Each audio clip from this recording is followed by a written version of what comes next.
The Zeitgeist Movement, the promotion of an open source society.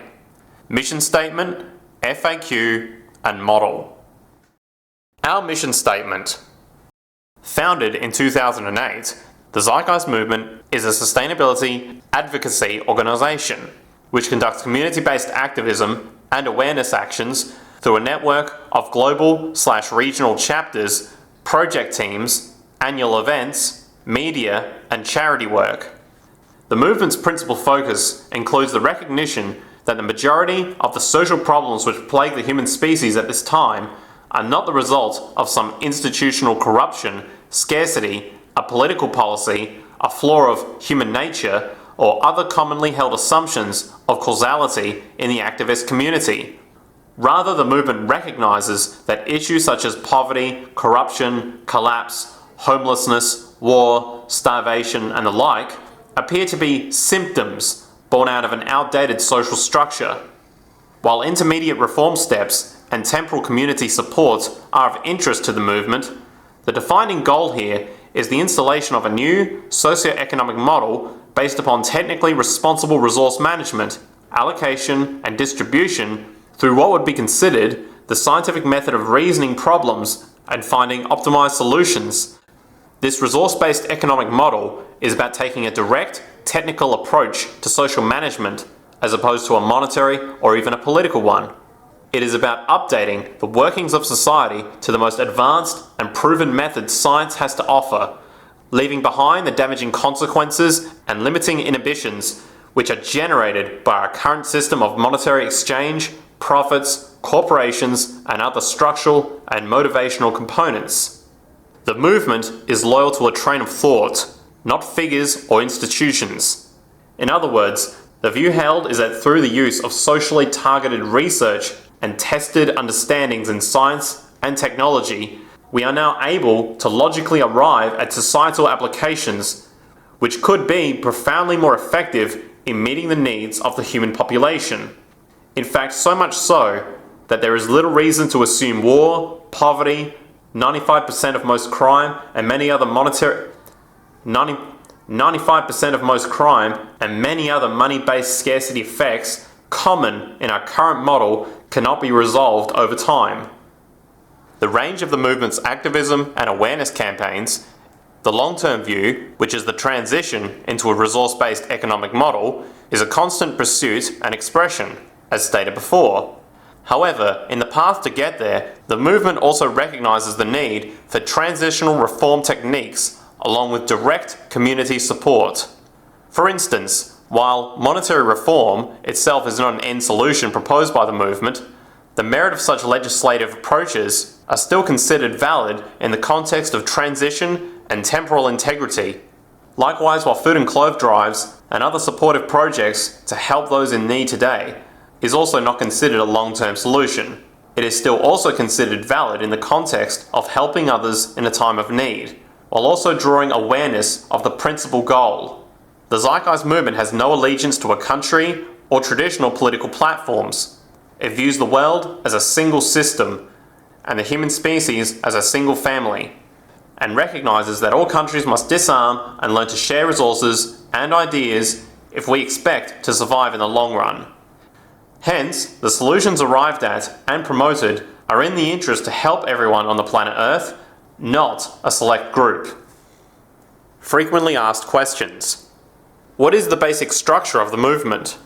The movement's structure is comprised of volunteers creating a global communications network for activism that is focused on the educational imperatives of a new socio-economic model referred to as a natural law resource-based economy.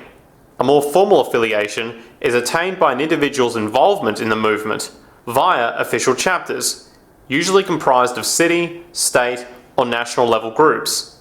While the movement is global, chapters are what comprise the local, on-the-ground presence of the Zeitgeist Movement in their respective community or region. Member. The term member generally refers to a person that is active in an official TZM chapter or otherwise supports the movement at large. If a chapter does not exist in your respective region, you may wish to start one. Contact us and let us know. Advocate. Many people support the movement through personal, self-directed activities, whether it be through media content creation, public speaking, charity work, social media, and more. There are many ways an individual may engage in their own personal actions without the need for formal chapter affiliation. How does TZM view our major social problems today? TZM is different from most activist communities and political/social movements. In the world today, due to the way we view the majority of the social problems and their causes, we see it as structural. In short, the socio-economic system itself is regarded as the root cause of persistent negative societal outcomes, with human behaviour and its resulting effects. Corruption, pollution, wars, waste, exploitation, and hence distortion of values in psychology seen as symptoms of this fundamental root source. Which current issues does the movement focus on? General observations. In the view of the movement, the society today has become increasingly detached from the physical world, with techniques of production, distribution, and social ordering that have little to no relationship to the environment or the current state of scientific knowledge with respect to public health and sustainability. Cyclical consumption. For instance, our use of a profit-based, growth-driven monetary system has become one of the greatest destroyers of the natural world and sustainable human values. The entire global economy requires cyclical consumption to operate, which means that money must constantly be circulating. Thus, new goods and services must be constantly introduced, regardless of the state of the environment and actual human necessity. This perpetual approach has a fatal flaw, for resources as we know it are simply not infinite. Resources are finite, and the Earth is essentially a closed system. To assume the need for constant consumption to keep people employed, and hence the market system going, is ecocidal on a finite planet. The true goal of an economy, by definition, is to strategically preserve and create efficiency. The system today demands the opposite. Infinite growth. The monetary market model is based upon money being treated as a commodity and its origination from debt sold for interest income. This is a Ponzi scheme. Each time this commodity, money, is sold, bank loans, it needs to be paid back, debt, with more money charged as a fee for profit, interest. The problem is that the interest value required to settle the debt does not exist in the money supply outright. In other words, bankruptcy and default are not byproducts, they are inevitable, and there is always more debt outstanding than money in existence.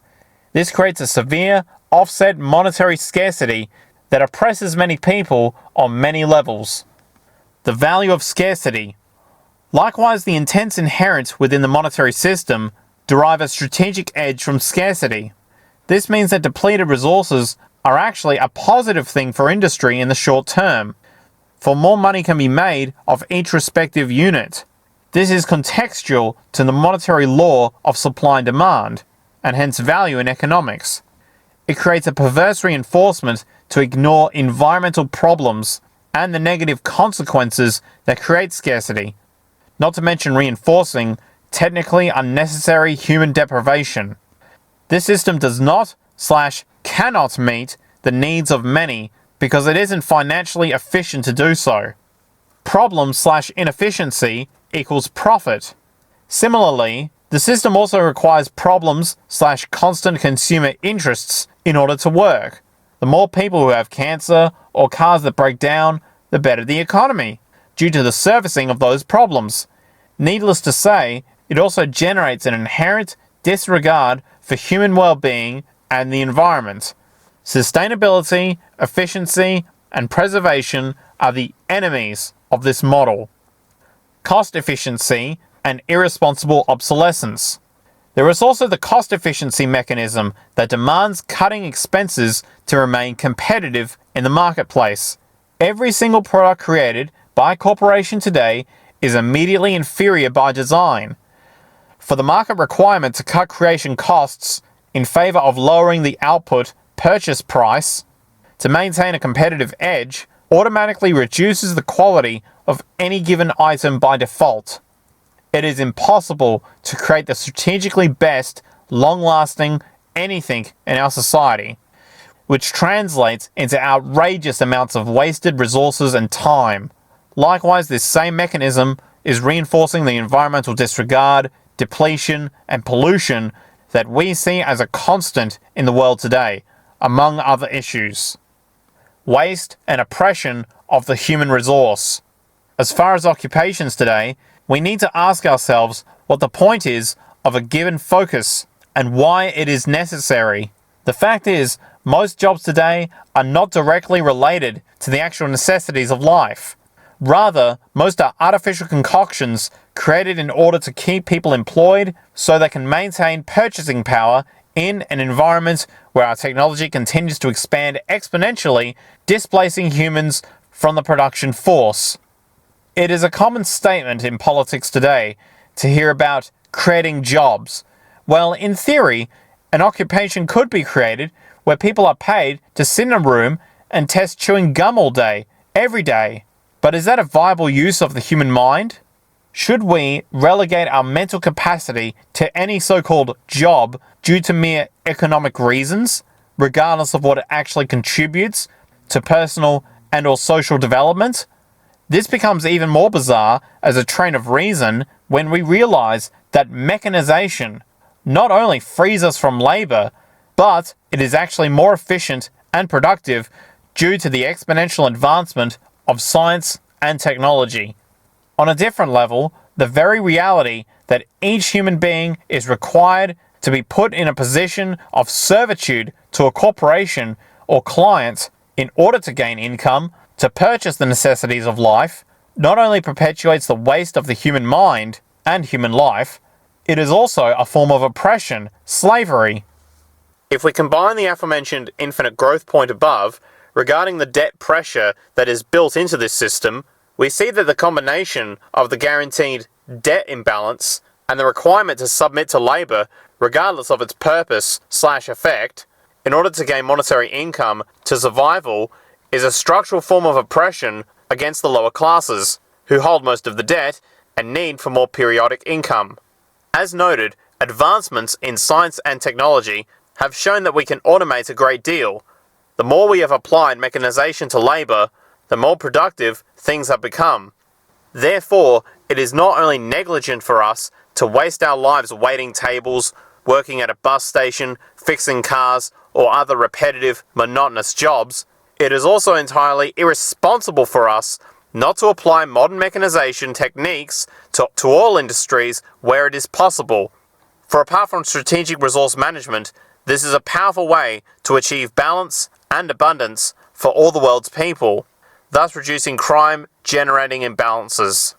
The fact is, the market system cannot maintain itself with any viable integrity anymore, for corporations will continue to save money through automation, displacing human labor, which also displaces purchasing power, continuing the inevitable loss of growth that defines this system.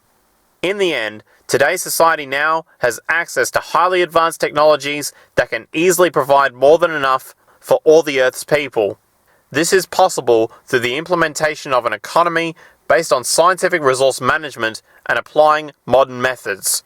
This is the purpose of the Zeitgeist Movement, to create a global awareness, to thus transition into a new, sustainable direction for humanity as a whole. How does TZM view the solutions to our major social problems today?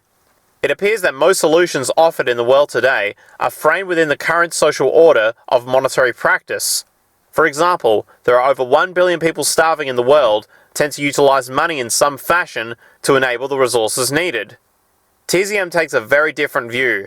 Rather than take each problem on a per-case basis and work to solve that problem within the confines of the customarily accepted system, a system that might, in fact, be creating the problem itself, TZM steps back to consider the inherent logic of the issues themselves and how they relate to the emerging scientific benchmark with respect to the scientific method, which tends to go outside of social tradition and custom.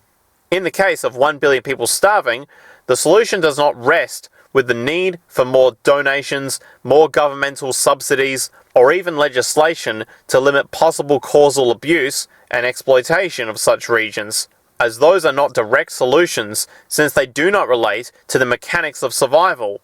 Rather, they relate and intermediate with the current social customs. The real issue, and hence logic, is technical, not political or financial. Starvation is a technical problem. When clean, life-supporting resources are not made available to a certain region for some reason, the question is then asked, is there an empirical, environmental restriction which is making those resources unavailable? The answer today is clearly no. It is well noted by the WHO and others that there is plenty of food being produced in the world to feed everyone, and we also have clear, technical means to also desalinate and clean polluted water to make it safe for drinking. This can be done on an industrial scale. The financial approach clearly has an inherent flaw which is not enabling these basic life-supporting attributes and resources to be made available to 1 billion people. It is economically inefficient when considering the true sense of the definition of economics. The technical approach, which proves that these things are indeed possible, where no one would ever have to starve, says if it is possible to do it, then we need to simply figure out a new way to do it and bypass the current social custom if need be. As is common within much of the Zeitgeist Movement materials, we see the financial structure as a whole as being a foundational cause of most of the world's issues, with the technical reality of what is possible as an approach to the solution. It is based upon scientific causality, not financial causality. In a world of extreme advancement in information and mechanical technology, the great realization is that we can do much more than ever to meet the needs of the human population, along with generating a logic where most of the environmental and social issues we face today could be gone tomorrow, if we simply applied our updated understandings now. How is the Zeitgeist Movement organized? While you may find lecturers, chapter coordinators, and other notable members in TZM, all participation is voluntary, with supporters and advocates acting independently as individuals while adhering to a simple set of guidelines. The intention is to create an equally advanced level of understanding within each community so that TZM advocates can take strides on their own. The chapter structure is viewed as holographic, meaning that the integrity and understanding of each regional group mirrors that of the other. In the view of the movement, there is nothing more powerful than a group of people who share an idea and can each logically deduce, in tandem, a sympathetic method of conduct worldwide. Who funds the Zeitgeist Movement? Chapters operate on a volunteer basis. Most of the time, it is the members themselves that donate personal resources or financial help on a per-project basis to accomplish activism or cover the cost of materials, etc. As of 2016, an all-volunteer, non-profit 501c3 was founded in California, USA, to help with high ongoing costs on a global level, such as website infrastructure, printed materials, and costs associated with global event days such as Z Day. What is Zeitgeist Day? Zeitgeist Day, or Z Day for short, is a global annual event day which occurs in the middle of March each year. The goal is to increase public awareness of the Zeitgeist Movement. The first official Z Day took place in 2009. These events were well documented by news agencies across the world, including the New York Times in America. An archive list of those events can be found on the zdayglobal.org site.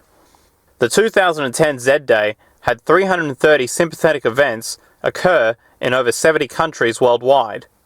These events were also well documented by news agencies across the world, including the Huffington Post in America.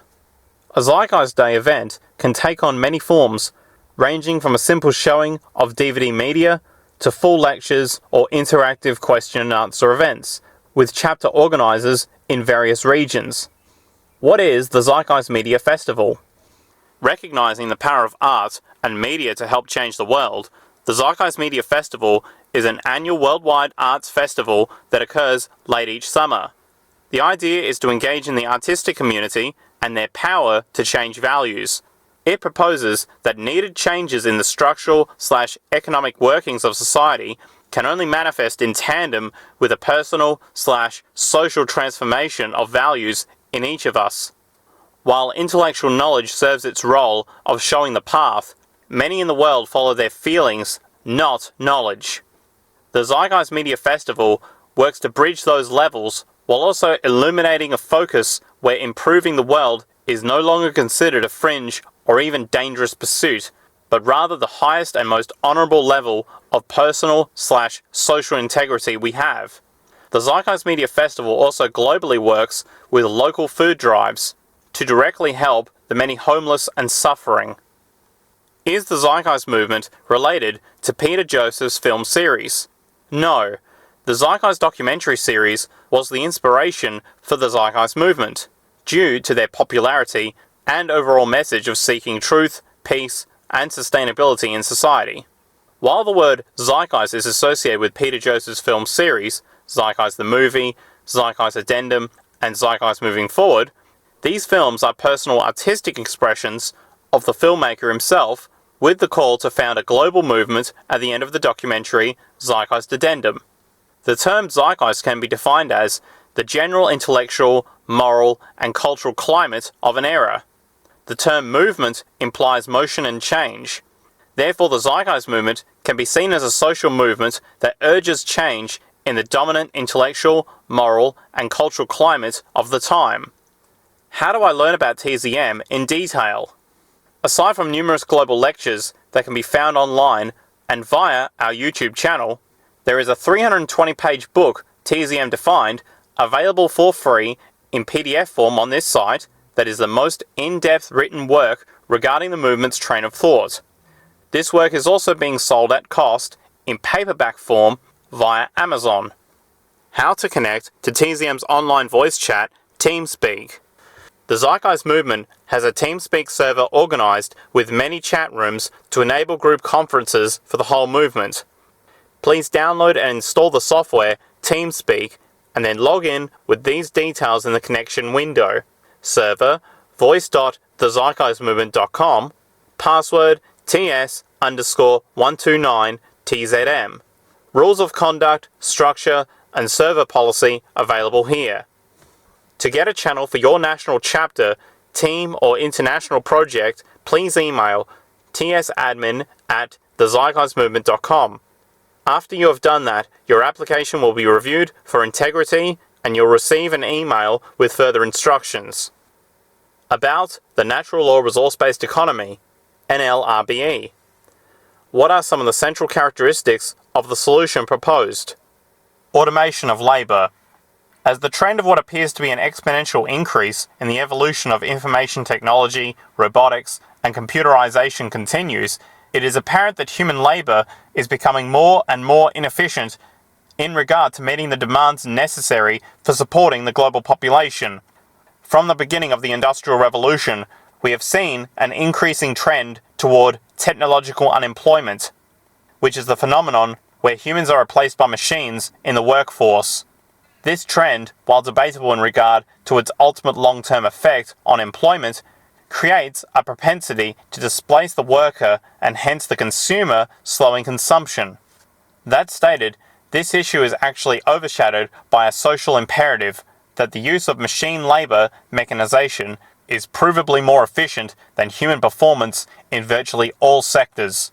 For example, if one was to track the performance output of factory production within the US steel industry for the past 200 years, we find that not only do less than 5% of the workforce now work in such factories, the efficiency and output capacities have increased substantially. The trend, in fact, now shows that employment is inverse to productivity. The more mechanization occurs, the more productive an industry becomes. Today, there are repetitive occupations which simply do not need to exist, given the state of automation and computerization, cybernation. Not only would mechanization in these areas reduce the mundane burden and allow more free time for people, it would also, more importantly, increase productivity. Machines do not need breaks, vacations, sleep, etc. The use of mechanization on its own. The use of mechanization on its own means to create many forms of abundance on this planet, from food to physical goods. However, to do this, the traditional labour system we have simply cannot exist. The reality is that our labour for income system is stifling progress in its requirement to keep people working for the sake of economic stability. We are reaching a stage where the efficiency of automation is overriding and making obsolete the system of labour for income. This trend shows no sign of slowing, especially in regard to the now dominant service industry, which is increasingly being automated in the form of kiosks, robotics, and other forms.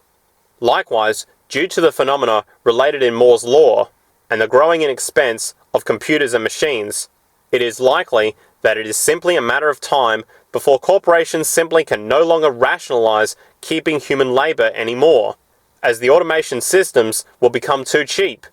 Of course, this is a paradoxical market phenomenon, called by some theorists as the contradiction of capitalism, for it is in effect removing the consumer, laborer, itself, and hence reducing consumption. Apart from those issues, it is also important to consider human labor contributions based on social relevance, not monetary gain. In an RBE, there would be no reason to have occupations such as banking, trading, insurance, cashiers, brokers, advertising, or anything related to the governance of money. All human actions in the form of institutionalized labor should also have the highest social return. There is no logic in wasting resources, time, and energy on operations that do not have a direct and tangible function. This adjustment alone would remove millions of jobs, for the idea of working for money as a purpose would no longer exist. In turn, all the poor demographic, shoddy goods, vanity items, and culturally contrived creations designed to influence people for reasons of status, for the sole sake of profit, would also no longer exist, saving countless amounts of time and resources. One final note on this issue. Some hear this and they assume that this voids the communicative arts and personal and social expression as far as painting, sculpture, music, and the like. No. These mediums of expression will likely thrive like never before, for the amount of free time made available to people will permit a renaissance of creativity and invention, along with community and social capital. The elimination of the burden of labor obligation will also reduce stress and create a more amiable culture. There is a difference between creating for the sake of keeping society sustainable and efficient, focusing on resource preservation, product efficiency, and strategic allocation of labor for those things which generate a tangible social return, versus creating for personal expression, exploration, experimentation, and hence art, which has been a staple of human evolution since the dawn of time. Access over property. The concept of property, unannounced to most today, is a fairly new concept. Before the Neolithic Revolution, as extrapolated from current hunter and gatherer societies existing today, property relationships did not exist as we know them. Neither did money or even trade in many cases. Communities existed in an egalitarian fashion, living within the carrying capacity of their regions and the natural production built in. It was only after direct agricultural development was discovered, eventually proceeding with resource acquisition by ship traders and the like, up to modern-day power establishments and corporations, that property became a highly defined staple of this society as we know it today. With that understood, which dismisses the common notion that property is a result of some kind of empirical human nature, the notion of no property is also today often blindly associated with communism and the works of Karl Marx. It is important to point out that TZM's advocation of no property is derived from logical inference, based almost explicitly upon strategic resource management and efficiency, rather than any surface influence by these supposed communist ideals. There is no relation between the two, for communism was not derived from the needs to preserve and manage resources efficiently. Communism in theory and practice was based on a social/moral relativism, which was culturally specific, not environmentally specific, which is the case with an RBE. The real issue relevant to meeting human needs is not ownership, it is access. People use things, they do not own them. Ownership is a non-operational, protectionist advent derived from generations of scarcity over resources, currently compounded by market-based advertising, which supports status/class division for the sake of monetary gain. To put it another way, ownership is a form of controlled restriction, both physically and ideologically. Property as a system of controlled restriction, coupled with the monetary value inherent, and hence the market consequences, is unsustainable, limiting, and impractical. In an NL/RBE model, the focus moves from static ownership to strategic access, with a system designed for society to obtain access as needed. For example, rather than owning various forms of recreational sporting equipment, access centers are set up, typically in regions where such actions occur, where a person simply checks out the equipment, uses it for as long as they want, and then returns it. This library type arrangement can be applied to virtually any type of human need. Of course, those reading this who have been conditioned into a more individualistic, materialistic mindset often object with such claims as, what if I want green, custom golf clubs, but only white ones are available? This is a culturally contrived, biased reservation. The issue in question is utility, not vanity. Human expression has been moulded by the needs of the current market-based system, consumption, into values which are simply non-functional and irrelevant. Yes, this would require a value adjustment to quality rather than identity. The fact is, even for those who object from the standpoint of their interest in personal identity, the overarching social ramifications of such a social approach will create benefits that will greatly overshadow any such arbitrary personal preference, creating new values to replace the outdated ones. These include A. No property crime. In a world of access rather than ownership, and without money, there is no incentive to steal, for there is no resale value. You cannot steal something that no one owns, and you certainly couldn't sell it. B. Access abundance. It has been denoted that the average automobile sits in parking spaces for the majority of its lifespan, wasting space and time. Rather than having this wasteful consequence of the ownership system, one car could facilitate a large number of users in a given region, with only a fraction of the production/resources needed. C. Peak efficiency of production. Unlike today, where the market system must perpetuate inherently inferior products for the sake of economic turnover, we could actually design goods to last, using the best materials and processes strategically available. We no longer make cheap products to serve a poor demographic, which is the majority. This attribute alone will save cataclysmic amounts of resources, while also enabling a society to have access to goods and services that they would never have had in a world based on money, inherent obsolescence, and property. Self-contained/localized city and production systems. There are many brilliant engineers who have worked to tackle the issue of industrial design, from Jacques Fresco to R. Buckminster Fuller to Nikola Tesla. Behind such designs, such as Jacques Fresco's famed circular cities or Fuller's geodesic domes, rests a basic train of thought, strategic efficiency, and maximization of productivity. For example, Fresco's circular city is constructed of a series of belts, each serving a social function, such as energy production, research, recreation, living, etc. Hence, each city is a system, where all needs are produced within the city complex in a localized fashion whenever possible. For example, renewable energy generation occurs near the outer perimeter. Food production is produced closer to the middle, within industrial-sized greenhouses. This is very different in its logic from the globalization-based economy we live in today, which wastes outrageous amounts of energy and resources due to unneeded transport and labor processing. Likewise, transportation within the circular cities is strategically created to eliminate the use of detached automobiles, except for rare cases such as emergency vehicles. Homes are created to be microsystems as well, with much power generation occurring internally, such as from sunlight absorbed by the building's structure using photovoltaic technology. More information on these city systems can be found at thevenusproject.com. The geodesic dome, perfected by Buckminster Fuller, offers another efficiency-orientated medium within a similar train of thought. Fuller's goal was to build designs to do more with fewer resources. He noticed problems inherent in conventional construction techniques and recognized the indigenous strength of naturally occurring structures. The advantages include a much stronger structure than a conventional building while using less material to construct. Domes can be built very quickly because they are of a modular prefab construction and soon being mass-produced.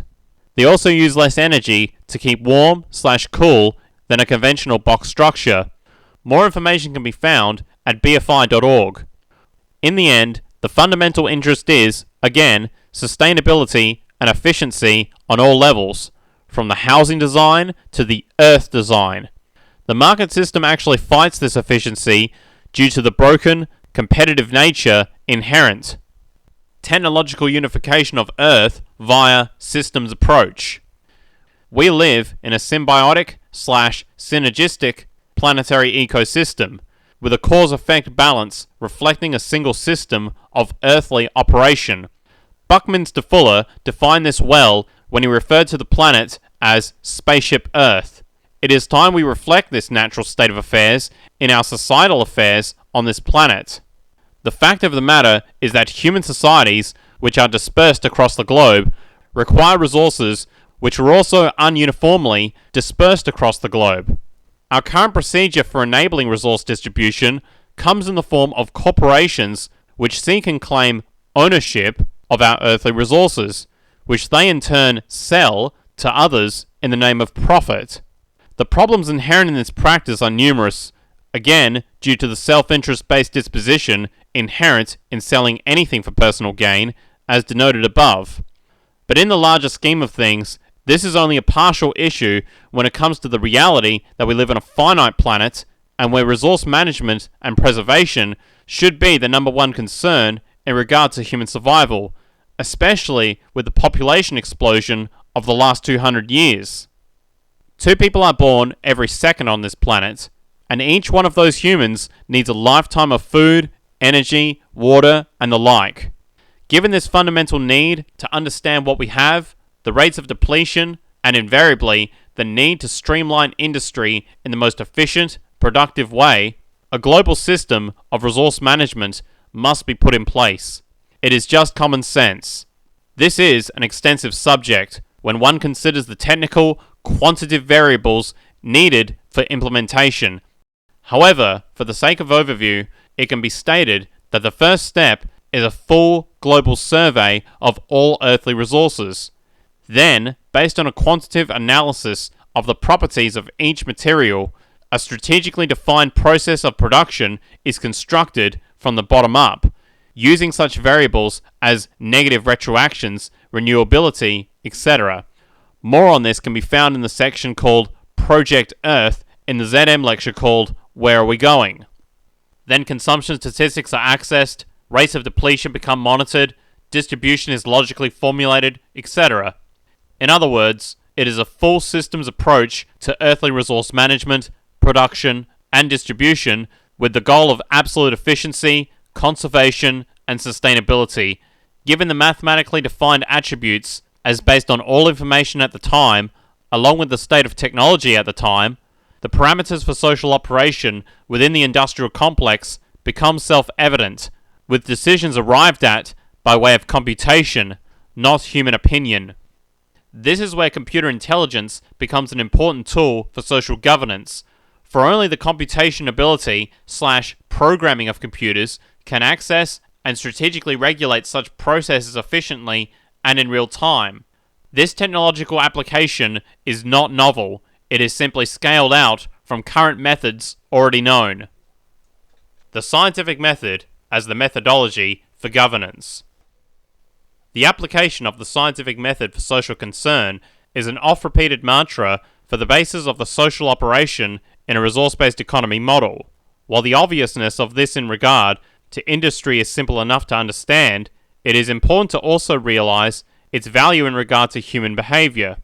Science, historically speaking, has often been derailed as a cold, restrictive discipline, reserved for the sake of mere technology and invention. Little regard seems to be currently given to its use in the understanding of human behavior. Superstitious thought, which has been powerfully dominant in human evolution, has worked on the basis that the human being was somehow detached from the physical world. We have souls, spirits, we are divine, we are related/guided by an all-seeing, all-knowing, controlling God, etc. Conversely, yet oddly similar, there is an argument that humans have free will in their decisions, and that we have an open ability to choose our actions, absent of the influence of our environment or even education. Now, while the vastness of the prior two statements, and many reading those who could find numerous cultural arguments to claim the contrary, this doesn't change the basic reality that we humans have historically liked to think that we are special and unique from the rest of the organisms and natural phenomena around us. However, as time has gone on, it has become increasingly obvious that we are not special, and that there is no such thing as special in the natural world, for everything is special based on the uniqueness of all organisms. There is no reason to assume the human being is any more important or intrinsically different or special than a mole, a tree, an ant, a leaf, or a cancer cell. This isn't New Age rhetoric. It is fundamental logic. We are physical phenomena, nothing more or less. We are greatly influenced by our culture, and our values and behaviors can only mostly be a result of our conditioning, as external phenomena interacts with our genetic predispositions. For example, we have a notion called talent, which is another word for a genetic predisposition to a given behavior or set of behaviors. A piano prodigy might have an inherent ability that enables them to learn more quickly and perform in a more acute way than another who has spent the same time in practice but doesn't have the genetic predisposition. Be that as it may, that talented person still had to learn what a piano was and how to play it. In other words, genes are not autonomous indicators of commands. It takes an environmental trigger to allow the propensity to materialize. At any rate, it is not the point of this article to expand on the argument of nature and nurture. The point is that we have proven to be scientifically defined and a product of traceable causality, and it is this understanding that can allow us to slow and even stop the aberrant or criminal behavior we see in society today, such as abuse, murder, theft, and the like. The logic, once the effects of human conditioning are understood, is to remove the environmental attributes which are enabling the reactions. Just as an abused dog who has been starved for a week might have a knee-jerk reaction to react very violently to an otherwise innocuous passerby, we humans have the same behavior dynamic. If you don't want people to steal food, do not deprive them of it. It has been found that prisons are now generating more violence than they are curbing. If you teach a child to be a hateful racist, then he will carry on those values into the rest of his life very often. Human values, and hence human behavior, are shaped by the environment in a cause and effect based way, no different than a leaf being blown by the wind. In a resource-based economic model, the central focus in regard to removing aberrant human actions is not to punish them, but to find the reasons for their offensive actions and work to eliminate them. Humans are products of their environment, and personal/social reform is a scientific process. Moving away from money and markets. Market theory assumes a number of things, which have proven to be either false, marginally beneficial, or outright socially detrimental. The core problems to consider are the following. A. The need for infinite growth, which is mathematically unsustainable and ecologically detrimental. The basis of the market system is not the intelligent management of our mostly finite resources on this planet, but rather the perpetual extraction and consumption of them for the sake of profit and economic growth. In order to keep people employed, people must constantly consume, regardless of the state of affairs within the environment, and often regardless of product utility. This is the absolute reverse of what a sustainable practice would require, which is the strategic preservation and efficient use of resources. B. A corruption-generating incentive system. It is often said that the competitive marketplace creates the incentive to act for the sake of social progress. While this is partially true, it also generates an unequal, if not more profound amount of corruption in the form of planned obsolescence, common crime, wars, large-scale financial fraud, labour exploitation, and many other issues. The vast majority of people in prison today are there because of monetary-related crime or non-violent drug offences. The majority of legislation exists in the context of monetary-based crimes. Also, if one was to critically examine history and peer into the documented biographies/mentalities of the greatest scientists and inventors of our time, such as N. Tesla, A. Einstein, A. Bell, the Wright brothers, and many others, it is found that they did not find their motivation in the prospect of monetary gain. The interest to make money must not be confused with the interest to create socially beneficial products, and very often they are even at odds. C. A disjunct, inefficient industrial complex which wastes tremendous amounts of resources and energy. In the world today, with the advent of globalization, it has become more profitable to import and export both labour and goods across the globe, rather than to produce locally. We import bananas from Ecuador to the US, and bottled water from Fuji, Japan, while Western companies will go to the deprived third world to exploit cheap labour, etc.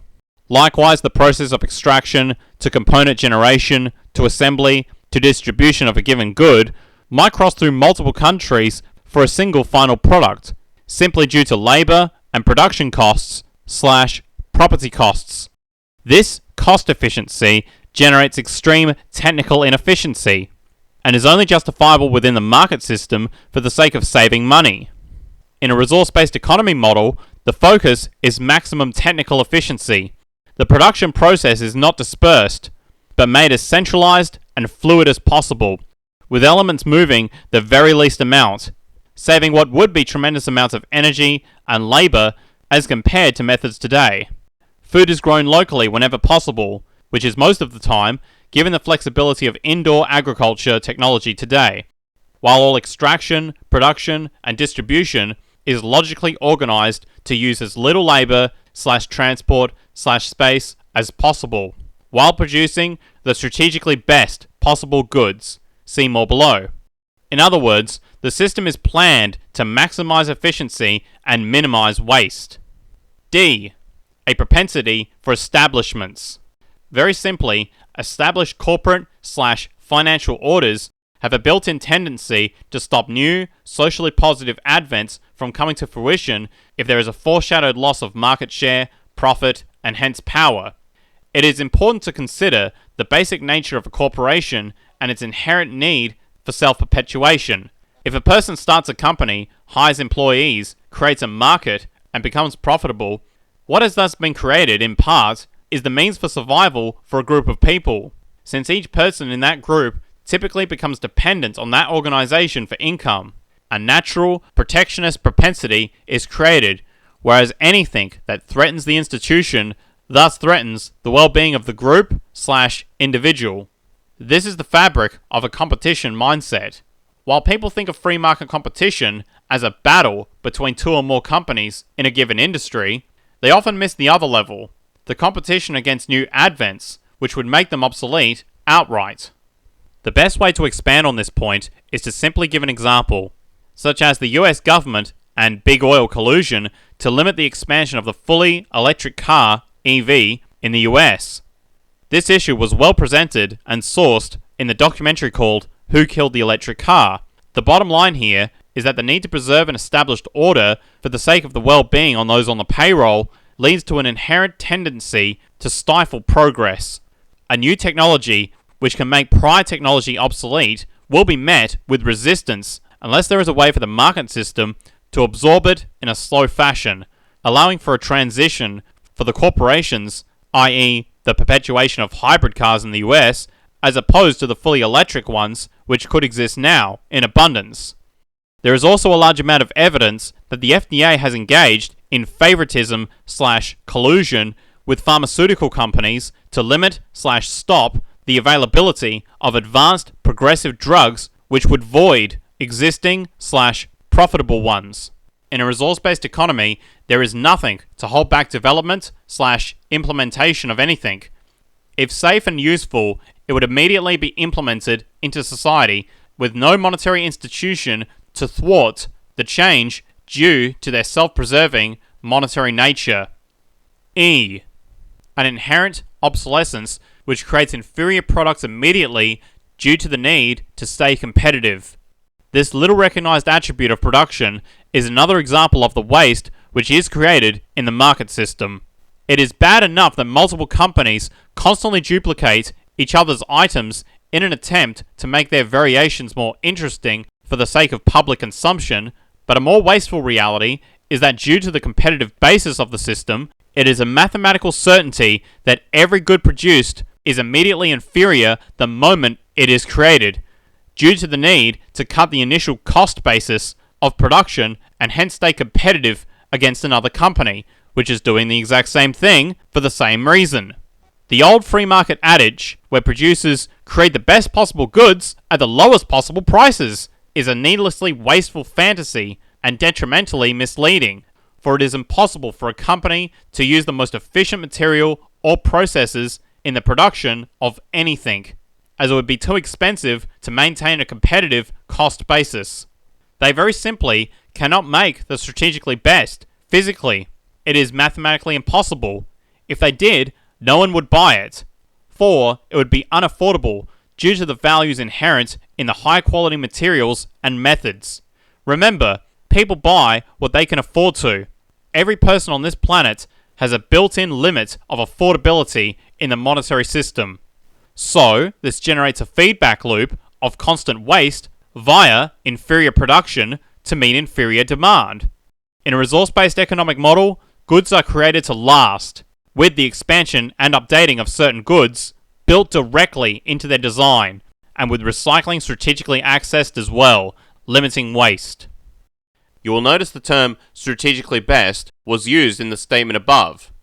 This qualification means that goods are created with respect to the state of affairs of planetary resources, with the quality of materials used based on an equation taking into account all relevant attributes, rates of depletion, negative retroactions, and the like. In other words, we would not blindly use titanium for, say, every single computer enclosure made, just because it might be the strongest materials for the job. That narrow practice could lead to depletion.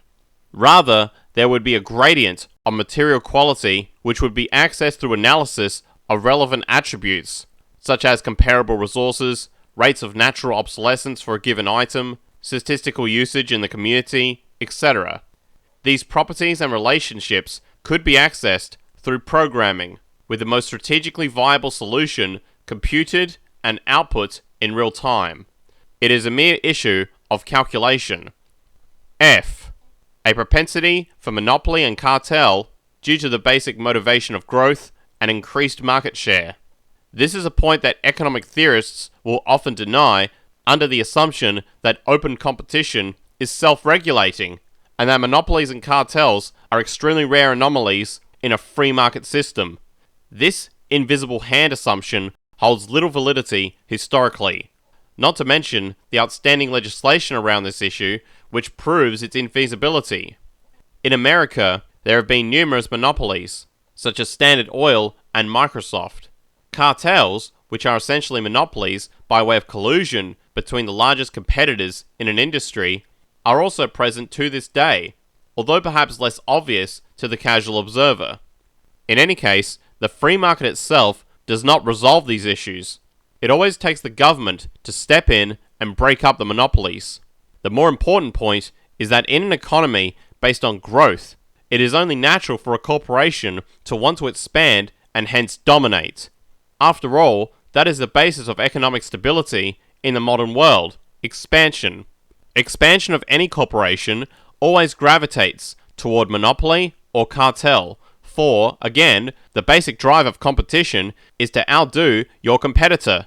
In other words, monopoly and cartel are absolutely natural in the competitive system. In fact, it is inevitable. For again, the very basis is to seek dominance over market share.